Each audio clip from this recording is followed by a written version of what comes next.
Captain Zethkara stood on the bridge of his ship, looking at the strange yellow star ahead. His crystal body caught the light and made rainbow colors on the walls. The star had 9 planets, and the third one was where the new species lived. They called themselves humans. "Captain, we are getting close to their world," said Officer Melandra. She was from the bird-like Cree species. Her feathers were bright blue today, which meant she was excited. "Good. Send them our peace message." "Again," Zethkara said. His voice sounded like wind chimes in a gentle breeze. The Galactic Federation had been watching Earth for 50 years. They waited until the humans built their first spaceships before making contact. This was the rule. No species should be contacted until they could travel between planets. But something was wrong. The humans lived on a world that should have killed them long ago. Their planet was too heavy. The air was too thick. There was too much water everywhere. It was a death world. "Captain, one of their ships is coming toward us," said Commander Yixpol. He was a small gray being with 4 arms. "It is moving very fast." "How fast?" Zethkara asked. "Faster than any of our ships can go," Yixpol replied. His 4 eyes went wide with surprise. The human ship was called the Guardian. It was much smaller than the Federation vessel, but it looked dangerous. Sharp edges covered its hull. Strange weapons pointed in all directions. Even the humans' peaceful ships looked like they were built for war. "This is Commander Jake Morrison of the United Earth Defense Force," came a voice over the radio. "State your business in our space." The voice was deep and strong. It made the bridge crew nervous. How could beings from such a terrible world sound so confident? "Greetings, Commander Morrison," Zethkara replied. "We come in peace. We are from the Galactic Federation. We wish to welcome humanity to the galaxy." There was a long pause. Then the human spoke again. "You will follow us to our base near Mars. Any sudden moves and we will consider you hostile." A Federation crew looked at each other with fear. These humans were treating them like enemies, not new friends. "We will follow," Zethkara said quickly. As they flew toward Mars, the Federation ship began to shake. Warning lights flashed red all over the bridge. "What is happening?" Zethkara demanded. "Our main power core is failing," said Engineer Takmira. She was a plant-like being with green skin and leaves for hair. "We must land somewhere safe, or we will all die." "Can we reach Mars?" Zethkara asked. "No, Captain. We will not make it.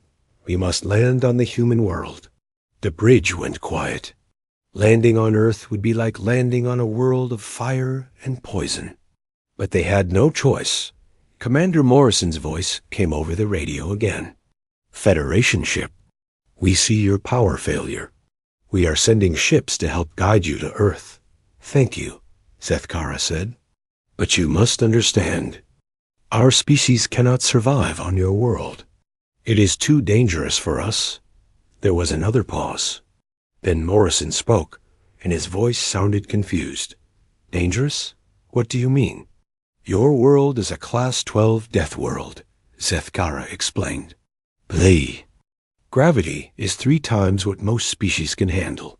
The air has poison gas. The weather can kill. How do you survive there?" Morrison laughed. The sound was loud and harsh. "Survive? We don't just survive. We live there, born and raised." "What kind of soft worlds do you people come from?" The Federation crew could not answer. They came from worlds where the air was always perfect, where storms never came, where nothing ever tried to hurt them. They lived in paradise. These humans lived in hell. 3 human ships surrounded the Federation vessel. They were small and fast. The humans guided them down through Earth's thick atmosphere. The Federation ship shook and groaned as it entered the heavy air. "The gravity is crushing us," whispered Melandra. Her blue feathers had turned gray with fear. "Stay calm," Zethkara said, but his crystal body was cracking under the pressure. They landed in a field of green grass. The ship's doors opened, and the first human stepped inside. It was Commander Morrison. He was tall and strong, with dark skin and kind eyes. He moved easily in the heavy gravity that was crushing the aliens. He breathed the poisonous air like, "It was nothing. Welcome to Earth," he said with a smile. "I'm Jake Morrison. We've prepared a safe area for you with lighter gravity and clean air." Behind him came a woman with long brown hair. She was smaller than Morrison, but still looked powerful. "I'm Dr. Lisa Rodriguez," she said. "I study alien life forms. We're excited to meet you." The aliens stared at these humans in amazement. They walked and talked like the crushing gravity meant nothing to them. They seemed happy and friendly, even though they lived on a world that would kill most galactic species in minutes. "How is this possible?"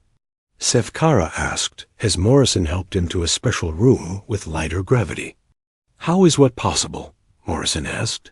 "How do you live on this world of death? How are you so strong and calm?" Morrison looked confused again. "This is just home to us. We've never known anything else." "Is it really that bad compared to other worlds?" Dr. Rodriguez nodded. "From what we've learned about other planets, Earth is pretty extreme, but it's made us tough. We had to be strong to survive here." As the Federation crew settled into their safe area, they began to understand something frightening. These humans were not just another species. They were something new, something that had never existed in the galaxy before. They were the children of a death world, and that made them the most dangerous beings the galaxy had ever seen. But they were also kind and helpful. They brought food and medicine. They fixed the broken ship. They treated their unexpected guests like honored friends. The question was, what would happen when the galaxy met these impossible humans? The answer would change everything. 3 days had passed since the Federation ship landed on Earth. The alien crew was slowly getting used to their new environment. The humans had built them a special shelter with lighter gravity and cleaner air. Captain Sefkara watched through the clear walls as humans worked on fixing his ship. They moved heavy metal parts that would need machines to lift on any Federation world. But these humans carried them with just their hands. "Captain," said Dr. Rodriguez as she entered the shelter, "we have finished checking your ship. The damage is not too bad. We can fix it in about a week." "Thank you," Sefkara replied. "Your people are very kind to help us." Dr. Rodriguez smiled. "We're just happy to meet you. We've wondered if we were alone in the universe for so long." "You are not alone," said Officer Melandra. "The Federation has over 200 species. We have been exploring space for thousands of years." 200 species? Dr. Rodriguez looked amazed. "That's incredible. Are they all like you?" "What do you mean?" Sefkara asked. "Well, you seem very peaceful. You don't carry weapons. Your ship is built for science, not war." Melandra's feathers turned a happy yellow color. "Of course we are peaceful. All civilized species are peaceful. We have no need for weapons or war." Dr. Rodriguez looked confused. "No weapons at all? But what if someone attacks you?" "Who would attack us?" Sefkara asked. "There are no hostile species in the galaxy. We all work together." Just then, Commander Morrison walked into the shelter. He was carrying a small device that the aliens had never seen before. "What is that?" asked Commander Yixpol, pointing at the device with one of his 4 arms. "It's just a radio," Morrison said. "We use it to talk to our teams." He clipped it to his belt next to several other devices. "What are those other things?" Melandra asked. Morrison looked down at his belt. "Oh, these?" "A knife, a first aid kit, a flashlight, and a compass." The aliens stared at him in shock. "You carry a knife with you?" Sefkara asked. "Well, yeah. It's useful for cutting things, opening packages, fixing equipment. Pretty basic tool. But it is also a weapon, HFY said quietly. Morrison shrugged. I guess it could be, but I've never used it that way. Why would I need to? Dr. Rodriguez sat down next to the aliens. Can you tell us about your worlds? What are they like? Zethkara's crystal body began to glow softly. My world, Veltar, is beautiful. The gravity is very light. We can almost fly. The air is pure and sweet. It never storms. The temperature is always perfect. Food grows everywhere, added Melandra. We never have to hunt or work hard for meals. Everything we need is given to us by nature. There are no dangerous animals, said HFY.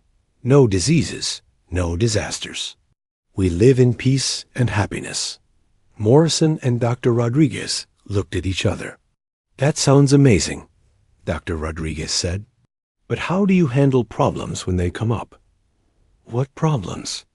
Zethkara asked. Well, what if there's a storm? Or an earthquake? Or a flood? Those things do not happen on our worlds, Melandra said. What if you run out of food? Morrison asked. That is impossible, HFY replied. Food is always available. What if someone gets hurt? Dr. Rodriguez asked. We have medicine that can heal any injury quickly, Zethkara said. But serious injuries are very rare. Our worlds are safe. Morrison scratched his head. So you've never had to deal with natural disasters, food shortages, or dangerous situations? No. All three aliens said at once. That explains a lot, Morrison said quietly. Just then, Captain Ben Hayes entered the shelter. He was an older human, with gray hair and many scars on his arms. Sorry to interrupt, he said. I'm Ben Hayes, military historian. I wanted to ask you about your people's history. What would you like to know? Zethkara asked. Have you ever had wars? Conflicts between different groups? The aliens looked confused. What is war? Melandra asked. Ben Hayes stared at her. War is when groups of people fight each other, usually over resources, territory, or beliefs. Why would anyone fight? HFY asked. If you need something, you just ask for it. If you want to live somewhere, you find an empty place. But what if there isn't enough for everyone? Hayes asked. There is always enough, Zethkara said. Our worlds have unlimited resources. Hayes sat down heavily. You've never had wars. You've never had to fight for survival. You've never had to make hard choices about life and death. That is correct, Zethkara said. Why would we need to do such things? Hayes looked at Morrison and Dr. Rodriguez. Should we tell them? Tell us what? Melandra asked. Her feathers were turning orange with worry. Dr. Rodriguez took a deep breath. Our history is very different from yours. Humans have fought many wars. We've had disasters that killed millions of people. We've had to struggle for food, water, and shelter. But why?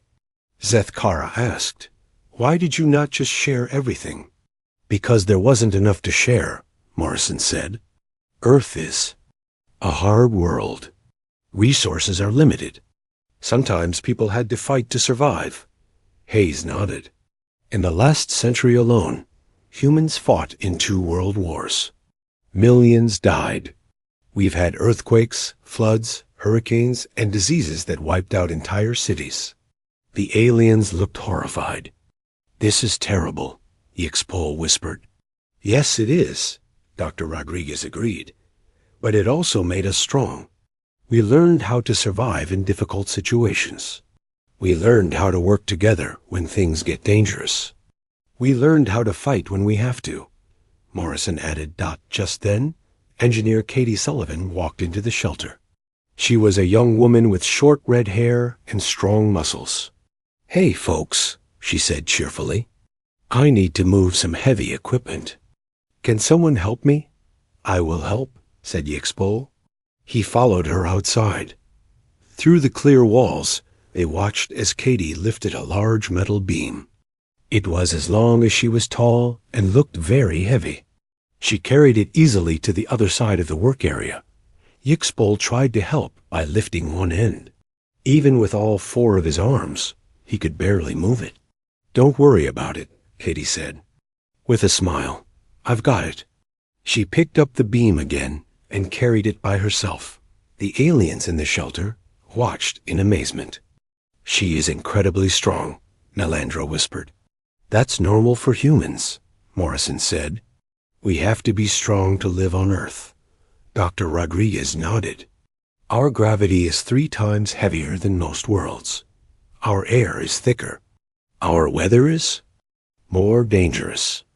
We had to develop strong bodies and minds just to survive. But we also learned to be kind," she added quickly. "We learned that helping each other is the best way to survive." Paul Chun, the human doctor, entered the shelter with a medical kit. "I wanted to check on everyone's health," he said. "We are fine," Sefkara said.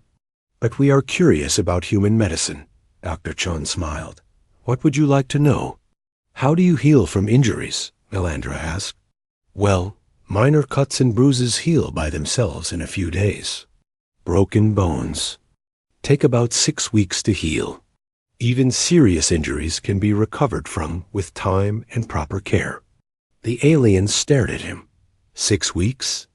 Yixpol asked. "Our medicine heals broken bones in 1 day." "That's amazing," Dr. Chun said. "But humans have developed natural healing abilities.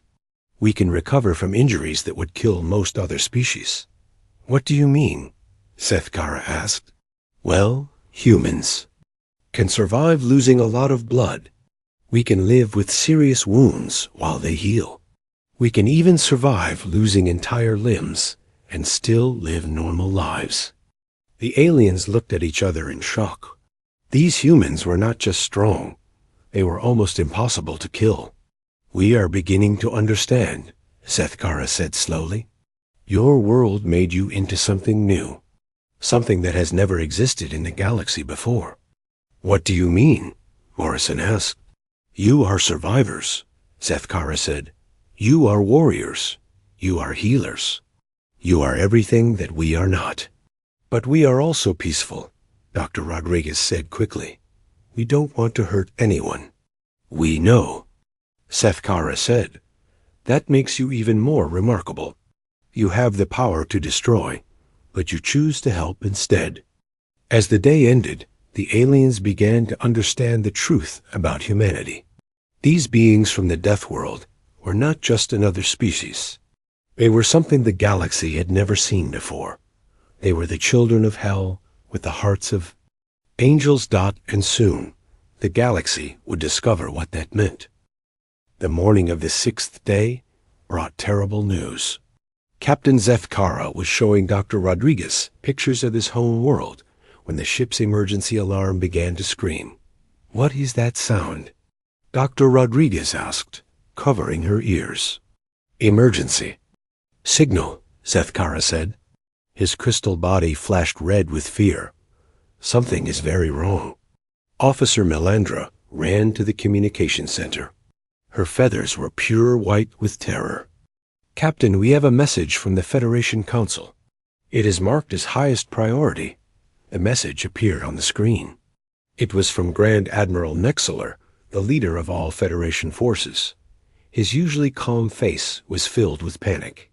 "To all Federation ships," the message began. "We are under attack. An unknown enemy has appeared in the outer rim. They call themselves the Void Swarm. They are destroying our colonies." The image changed to show a space battle. Federation ships were being torn apart by strange black vessels that moved like living things. The enemy ships were covered in spikes and moved in perfect formations. "We have lost contact with 17 worlds," the message continued. "The enemy ships are unlike anything we have ever seen. They do not respond to our peace offers. They only attack." Commander Morrison and several other humans had entered the shelter when they heard the alarm. They watched the battle footage with serious faces. The Federation military is requesting help from all able ships, Grand Admiral Nexaller continued. We need every vessel to defend our worlds.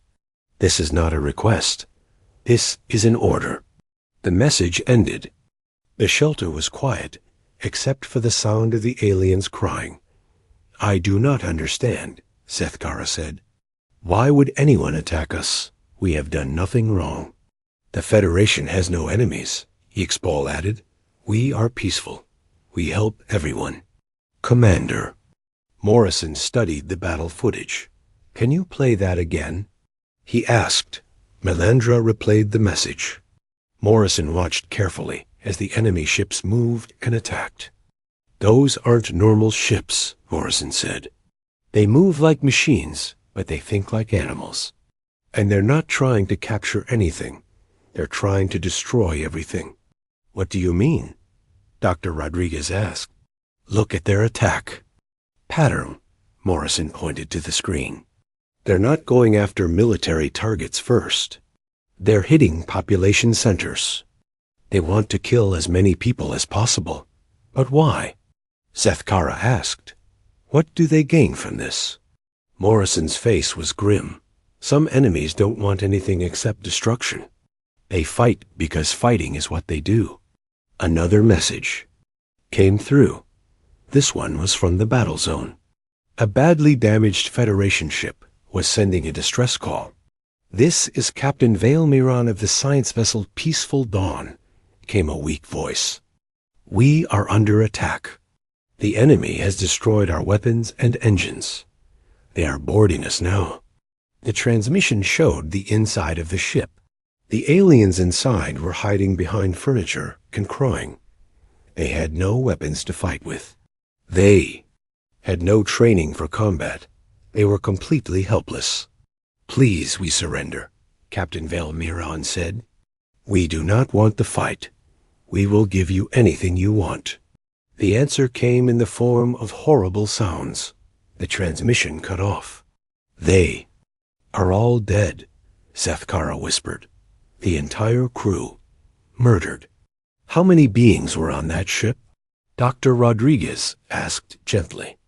300, Melandra said. She was shaking. 300 scientists and their families. The humans looked at each other. Their faces showed anger and determination. We need to call home, Morrison said. Admiral Baker needs to know about this. Within an hour, Admiral Tony Baker arrived at the shelter. He was a tall man with silver hair and steel-gray eyes. Behind him came several other military officers. We've been monitoring the situation, Admiral Baker said. This void swarm is moving toward the core Federation worlds. At their current speed, they'll reach populations in the billions within weeks. What can be done? Sethkara asked. That depends on your military, Admiral Baker replied. How many warships does the Federation have? Sethkara looked confused. Warships? We do not have warships. We have research vessels and transport ships. What about your military? One of the officers asked. We have no military, Yixbal said. We have never needed one. The humans stared at the aliens in disbelief. You have no military at all? Admiral Baker asked. No weapons? No trained soldiers? We have security officers on some ships, Melandra said, but they are not trained to fight. They only help with accidents and emergencies. How many ships do you have total? Morrison asked. About 50,000, Sethkara said. And how many can fight? None, Sethkara admitted. Our ships are not built for war. They have no weapons. They have no armor. They are made for science and exploration. Admiral Baker sat down heavily. So you're telling me that 200 species with 50,000 ships have no way to defend themselves against this enemy? That is correct, Sethkara said quietly. What? About ground forces? Another officer asked. Soldiers who can fight on planets? We have no soldiers, Yixbal said. We have police who help with small problems, but they do not fight. What kind of small problems? The officer asked. Sometimes someone takes something that belongs to someone else, Melandra explained. Or someone says something that hurts someone's feelings. The police talk to them and fix the problem. The humans looked at each other in amazement. You're talking about theft and insults, Morrison said. What about murder? Assault? Serious crimes? Those things do not happen, Zethkara said. Why would anyone hurt another person? Because they're angry or scared or crazy, Admiral Baker said. Because they want something you have. Because they think you're different from them. But we are all different, Ixpol said. That is what makes us interesting. Not everyone thinks that way, Admiral Baker said grimly. Another message came through from the Federation Council. The Grand Admiral appeared on screen again. He looked even more frightened than before. The Void Swarm has destroyed the colony worlds of Trendare and Mexthil, he announced. 4 billion beings are dead. The enemy is moving toward the inner systems. We are sending every ship we have to stop them, the Grand Admiral continued. But our first battle group was destroyed in minutes. We lost 800 ships without inflicting any damage on the enemy. We are asking for volunteers to evacuate the threatened worlds, the message continued. We estimate we can save about 10% of the population before the enemy arrives. The transmission ended. The shelter was silent, except for the sound of weeping. 10%, Dr. Rodriguez whispered. They're going to let 90% of their people die. What else can we do? Zethkara asked. We have no weapons. We have no soldiers. We cannot fight. Admiral Baker stood up. We can fight? You? Yixpol looked at him with confusion. But you are only one species from one world. The Federation has 200 species and failed. The Federation failed because they don't know how to fight, Admiral Baker said. We do. But the enemy has thousands of ships, Melandra said. They have destroyed everything they have faced. They've never faced humans, Morrison said simply. You cannot help, Zethkara said. Your world is not even part of the Federation. You have no responsibility to help us. Yes, we do, Dr. Rodriguez said. When innocent people are being murdered, everyone has a responsibility to help. Admiral Baker nodded. We're going to send a message to Earth. We're going to tell them what's happening. And then we're going to ask for volunteers. Volunteers for what? Zethkara asked. To go to war, Admiral Baker said. To fight this void swarm. To save your people. But you will all die, Ixpol said. The enemy is too strong. Admiral Baker smiled. It was not a happy smile. It was the smile of a predator who had found prey. Maybe, he said. But we won't die easy. And we'll make sure the enemy remembers us. I do not understand, Zethkara said. Why would you risk your lives for people you just met? Because it's the right thing to do, Morrison said. Because someone has to, Dr. Rodriguez added. Because we're human, Admiral Baker finished. And humans don't let bullies win. As the humans left to send their message to Earth, the aliens sat in their shelter and tried to understand what they had just witnessed. These Deathworld beings were offering to fight an enemy that had destroyed entire fleets. They were volunteering to die for people they barely knew. They are insane, Melandra whispered. No, Zethkara said slowly. They are something else, something we have never seen before. What? Yixpol asked. Zethkara watched through the clear walls as the humans worked with calm efficiency to prepare for war. They are hope, he said. The response from Earth came within hours. It was simple and direct.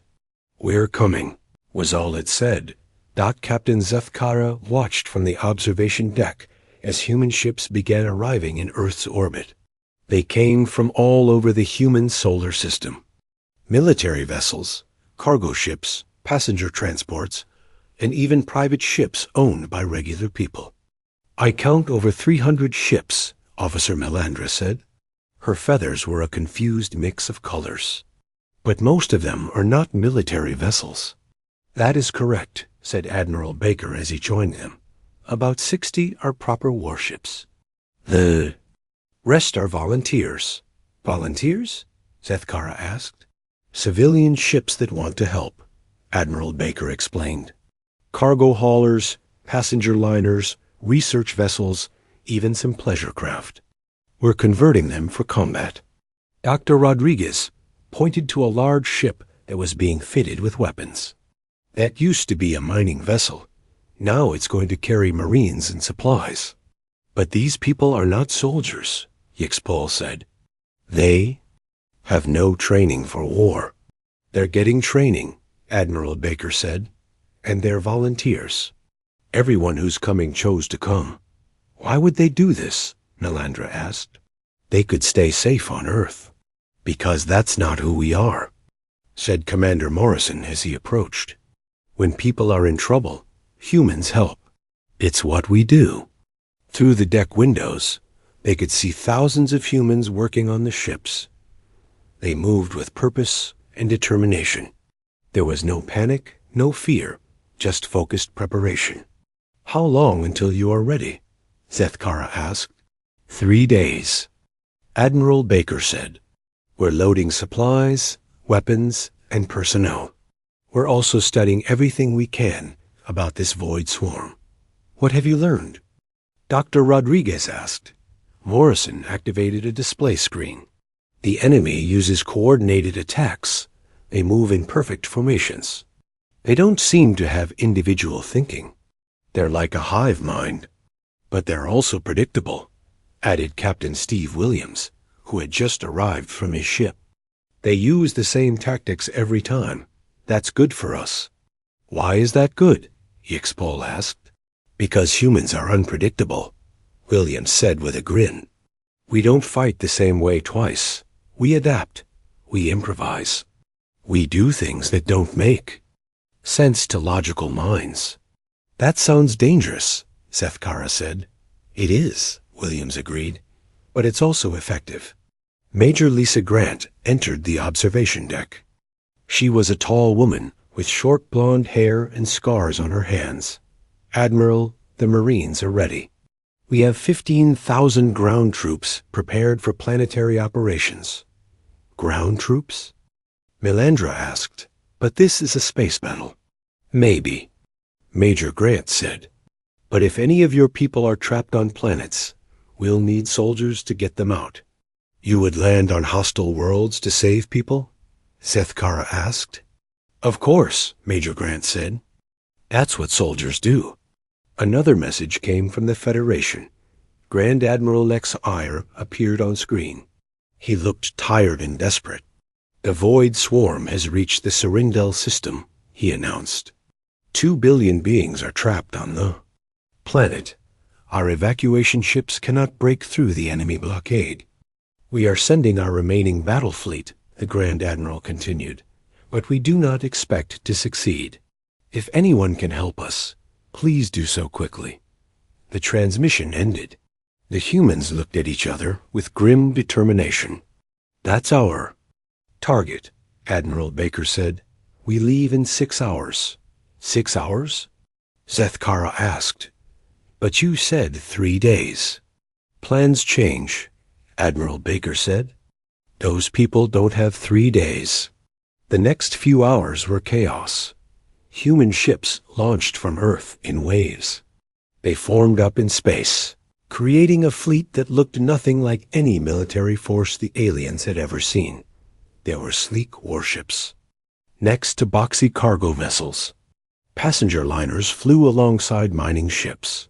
Some vessels were painted in military colors. Others still had civilian markings. This is not how a proper fleet should look, Yixpol said. We're not a proper fleet, said Colonel Matt Gibson as he prepared to board his transport. We're a rescue mission. The human fleet consisted of over 200 ships. They carried 20,000 personnel, including soldiers, marines, Pilots, engineers, doctors, and volunteers from every part of human society. Fleet Admiral Rachel Stone stood on the bridge of the flagship Defiant. She was a stern woman with gray hair and steel blue eyes. Around her, human officers worked at their stations with calm efficiency. "All ships report ready," came a voice over the radio. "Very well," Admiral Stone said. "All ships, this is Admiral Stone. We are about to enter combat against an enemy that has never been defeated. They outnumber us. They have better technology. They have destroyed every force sent against them. But they have one weakness," she continued. "They have never fought humans. They don't know what we're capable of. They don't know that we don't give up. They don't know that we fight hardest when things look impossible. Today, we show them what humans can do," Admiral Stone said. "Today, we show the galaxy what Earth's children are made of." The human fleet jumped to hyperspace. They traveled for 18 hours before reaching the Serindal system. What they found was a massacre. The space around the planet was filled with the wreckage of Federation ships. Thousands of alien vessels floated dead in space, their crews killed or captured. Around the planet, the void swarm had formed a perfect sphere. Their black ships moved in precise patterns, like a machine made of death. "Dear God," whispered Captain Williams. "There are thousands of them." "Analysis?" Admiral Stone asked. "Enemy ships number approximately 4,000, came the reply. "They're maintaining a tight blockade. No Federation ship has gotten through." "What about the planet?" asked Major Grant. "We're detecting massive population centers," the scanner operator said, "but also signs of bombardment. They're killing civilians." Admiral Stone's face went hard. "All ships, battle stations." "We're going in, Admiral," came a voice from one of the other ships. "We're outnumbered 20-1. "I know," Admiral Stone said, "but those are acceptable odds for humans." The void swarm detected the approaching human fleet.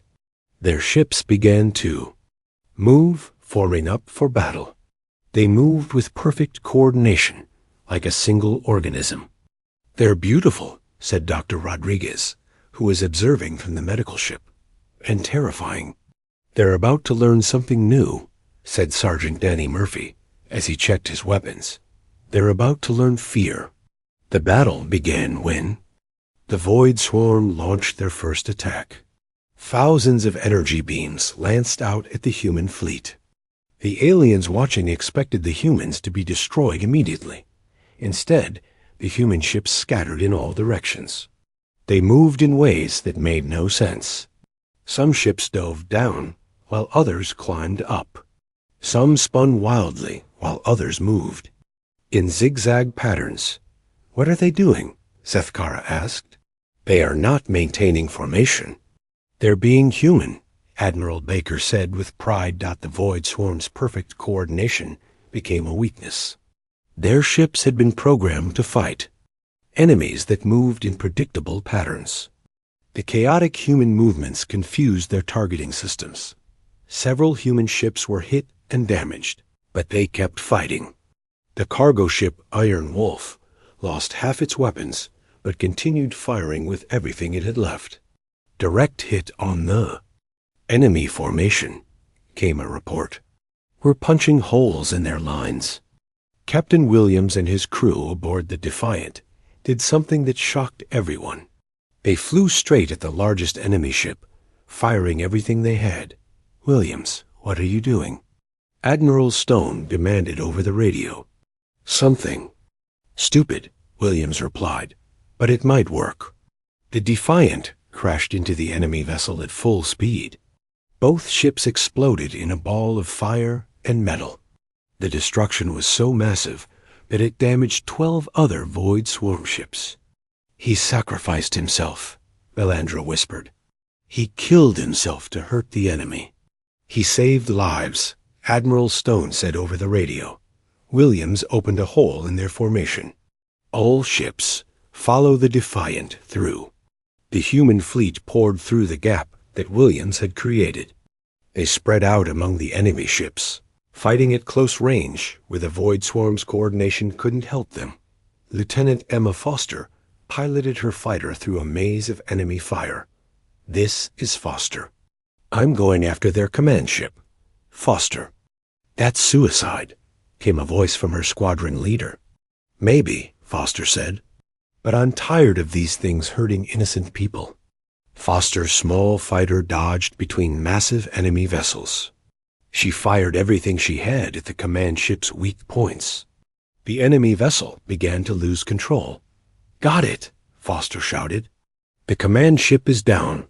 Without their command vessel, the Void Swarm ships began to move erratically. Their perfect coordination was broken. "All ships, press the attack," Admiral Stone ordered. "They're confused. Hit them now." The human fleet attacked with everything they had. Mining ships rammed enemy vessels. Passenger liners fired their emergency weapons. Even the medical ships fought back with improvised weapons. Sergeant Murphy led his Marines in boarding actions against crippled enemy ships. "These things aren't alive," he reported. "They're machines. But they don't know how to fight when we get inside them." "How do you fight inside a ship?" "Yixpol," asked Admiral Baker. "Hand-to-hand combat," Baker said. "Room by room. It's dangerous and difficult, but humans are good at it." The battle lasted 6 hours. When it was over, the Void Swarm fleet was destroyed, but the cost was heavy. 40 human ships were lost, including Thausa. 6 months had passed since the Battle of Serindal. The galaxy was a very different place now. Captain Zeth Kara stood in the command center of the new Federation Defense Academy on Earth. Through the large windows, he could see hundreds of alien beings learning things they never thought they would need to know. "How are the students doing?" asked Colonel Matt Gibson as he approached. "Better than expected," Seth Kara replied. "Though I must admit, some species are adapting faster than others." In the training yard below, a group of young aliens was learning basic combat skills from Sergeant Danny Murphy. The bird-light Kree were natural flyers and made excellent scouts. The four-armed Nexari were surprisingly good with weapons once they learned to use all their hands. "The hardest part is teaching them to think like warriors," Gibson said. "They're so used to peace that they don't understand strategy." "It is not natural for us," Zeth Kara admitted. "But we are learning. We must learn." The news from across the galaxy was mixed. The Void Swarm had been quiet since their defeat at Serindal, but everyone knew they would return. Other hostile forces had begun to test Federation borders, sensing weakness. "How many worlds have requested human protection?" Gibson asked. 47 this week, Seth Kara said. "But you cannot protect everyone. You do not have enough ships or people." "That's why we're training your people," Gibson said. "So you can protect yourselves." Dr. Lisa Rodriguez entered the command center carrying a report pad. "The medical training is going well," she said. "We've taught alien doctors how to treat combat injuries. They're amazed at how quickly humans heal." "Speaking of healing," Gibson said, "how is Williams doing?" Dr. Rodriguez smiled. "He's doing fine. The artificial legs work perfectly. He says they're actually better than his original ones." Captain Steve Williams had survived his suicide attack on the Void Swarm command ship. His ship had been destroyed, but he had been rescued from the wreckage. He had lost both legs, but human medicine had given him new ones. "Where is he now?" Zeth Kara asked. "Teaching naval tactics to Federation ship captains," Gibson said. "He's very popular with the students. They call him the human who crashed into death and lived." Dr. Rodriguez added with a laugh. A communication alert sounded. The image of Admiral Tony Baker appeared on the main screen. He was calling from the Federation capital world. "Colonel Gibson, we have a situation," Baker said. "The hegemony is massing ships near the outer rim. It looks like they're planning to attack Federation colonies. The hegemony? Sethkara asked. Who are they? Another hostile faction, Gibson explained. They're organic beings, not machines like the Void Swarm. They want to conquer and enslave other species. How many ships do they have? Dr. Rodriguez asked. About 1,500, Baker said. They're better organized than the Void Swarm. But they're not machines. They can be reasoned with or intimidated. What's the plan? Gibson asked. Admiral Stone is taking a mixed fleet, Baker said. Human ships with Federation vessels. It's time to test our new alliance. I want to go? Sethkara said suddenly. Both humans looked at him in surprise. Are you sure? Gibson asked. It could be dangerous. I have been learning human tactics for 6 months, Sethkara said. I want to see how they work in real combat. You'll be an observer only, Baker said from the screen. No fighting. I understand, Sethkara said. 2 days later, Sethkara found himself aboard the Federation battleship New Hope. It was the first warship ever built by the Federation, designed using human engineering principles. The ship's captain was Melandra, the former communications officer from Sethkara's original vessel. Her blue feathers now had silver stripes, marking her as a trained military officer. I never thought I would command a warship, she said as they prepared for battle. I never thought we would need warships, Sethkara replied. The combined fleet consisted of 30 human ships and 70 Federation vessels. It was smaller than the enemy force, but the Federation ships were no longer helpless. They had weapons, armor, and most importantly, trained crews. Admiral Stone commanded the fleet. From her flagship, all ships, this is Admiral Stone. Intelligence reports that the hegemony fleet is approaching the Talar system. They have 12 million civilians who cannot be evacuated in time. Our mission is to stop the enemy fleet before they reach the planet, Stone continued. Federation ships will provide long-range fire support. Human ships will engage at close range. What if they want to negotiate? Asked Captain Velkorim of the Federation ship Peaceful Defender. Then we'll listen, Admiral Stone said. But we'll be ready to fight if talking doesn't work. The two fleets met in the space between Talar and its moon. The hegemony ships were larger than anything the Federation had ever built. They were dark, red, and covered in weapon ports. This is Warlord Thax of the hegemony, came a harsh voice over the radio. You will surrender immediately, or be destroyed. This is Admiral Stone of the Earth Defense Force, came the reply. You will withdraw from this system immediately, or face the consequences. Warlord Thax laughed. You dare threaten us? We have conquered 100 worlds. We have destroyed fleets 10 times your size. You've never fought humans, Admiral Stone said simply. Humans? Thax's voice became curious. We have heard stories. The machine breakers, the Deathworld savages. We thought you were myths. We're very real, Admiral Stone said. And we're giving you one chance to leave peacefully. We do not fear myths, Thax replied. Attack. The hegemony fleet opened fire with massive energy weapons. But this time, the Federation ships did not scatter and run. They returned fire.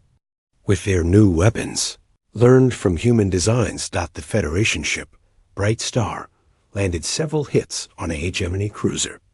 Direct hits, reported its captain. Enemy ship is damaged. Impossible, Thax said over the radio. The Federation does not fight. They are weak. We were weak, said Captain Melandra as her ship fired its main guns. But we learned from the best teachers in the galaxy. The human ships did what they did best. They moved unpredictably, struck hard, and confused the enemy. Major grants.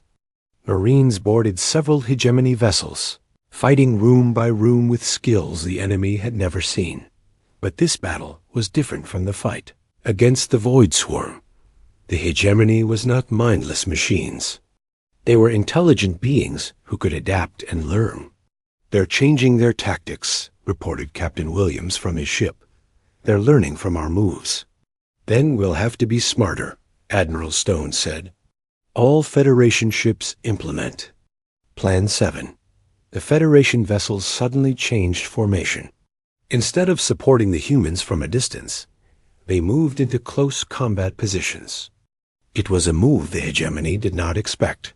What are they doing? Facts demanded. The Federation does not fight like this.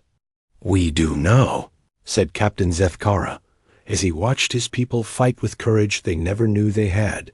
The battle lasted 4 hours. When it ended, the hegemony fleet was retreating. They had lost 30 ships and hundreds of soldiers. The combined Federation human fleet had lost only 8 vessels. "This is impossible," Warlord Thax said over the radio as his ships fled. The Federation was weak. They were prey. "The Federation learned to grow teeth," Admiral Stone replied. "And we taught them how to use them." After the battle, the combined fleet returned to Talar. The grateful population celebrated their salvation with parades and festivals. For the first time in galactic history, the Federation had won a military victory. Ambassador Helen Parker met with the Federation Council to discuss the future. "The galaxy has changed," she said. "Hostile forces know that the Federation can defend itself now. But we could not have done it without human help," Grand Admiral Nexuller said. "That's why we're proposing a permanent alliance," Parker said. "Human military advisors for every Federation fleet. Joint training programs. Shared technology. What do humans gain from this?" asked Counselor Yixtel. "Peace," Parker said simply. "A galaxy where good people can live without fear." The agreement was signed the next day. Humanity officially became the protectors of the Galactic Federation. 6 months later, Captain Zethkara stood in his new office at Federation Defense Command. He was now General Zethkara, the first alien to hold a senior position in the new military structure. Dr. Rodriguez visited him, bringing news from Earth. "How do you like your new job?" she asked. "It is challenging," Zethkara admitted, "but rewarding. We have prevented 6 wars just by showing that we are prepared to fight." "Deterrence," Dr. Rodriguez said. "Sometimes the best way to avoid a fight is to be obviously ready for one." "I am still learning human concepts," Zethkara said, "but I understand now why your species is so successful." "What have you learned?" Dr. Rodriguez asked. Zethye looked out his window at the mixed human-alien crews working together. "You never give up. When faced with impossible odds, you find a way. When others are in danger, you help them regardless of the cost. And most importantly," he continued, "you believe that everyone deserves a chance to live in peace, even former enemies." Dr. Rodriguez smiled. "That's what civilization is all about." "Yes," Zethkara agreed. "And now the galaxy is finally becoming civilized."